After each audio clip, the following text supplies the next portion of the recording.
100 years of solitude যিনি বিখ্যাত Nobel prize পেয়েছিলেন, তার যে ক্যারেক্টার যদি আপনারা পড়ে থাকেন কখনো দেখবেন অবরন্ত উর্সুলার মুখে সেই লেগাসি, ক্যারেক্টার, ট্র্যাডিশন, একটা সিভিলাইজেশনের পরম্পরা বর্ণিত হয়েছে।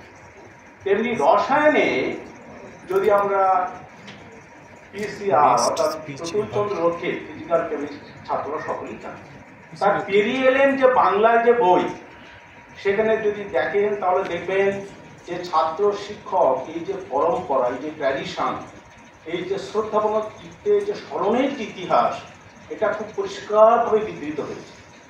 এগুলো তো লেখার জগতে, কিন্তু যা কিছু স্যারের সম্বন্ধে শুনলেন, কোনো চাক্ষুষ এই ট্র্যাডিশনের নিদর্শন দেখেছেন? আমরা কোনো মাস্টারমশাইয়ের ঘরে গেলে কি দেখি? কিছু মেমেন্টো, নতুন পুরনো ছাত্রদের কিছু থিসিস, কোনো বিশেষ পাবলিশ পেপার, কিছু মেমেন্টো এটসেট্রা এটসেট্রা। স্যারের ঘরে গেলে কি দেখতে পাবেন জানেন?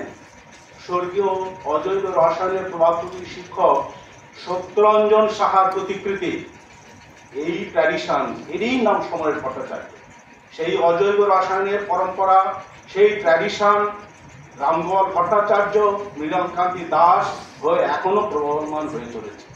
এই পরম্পরা অস্বীকার করার না, এই পরম্পরা হৃদয় চিত্তে, অকুণ্ঠ চিত্তে স্মরণ করে উপলব্ধি করার সময় তবেই আমরা এগিয়ে যেতে পারি। কারণ lives of great men all remind us we can make our life sublime. স্যারকে, অধ্যাপক ভট্টাচার্যকে অজৈব রসায়ন বিভাগের পক্ষ থেকে শ্রদ্ধাবনত চিত্তে আমরা স্মরণ করছি। স্যারকে শ্রদ্ধা।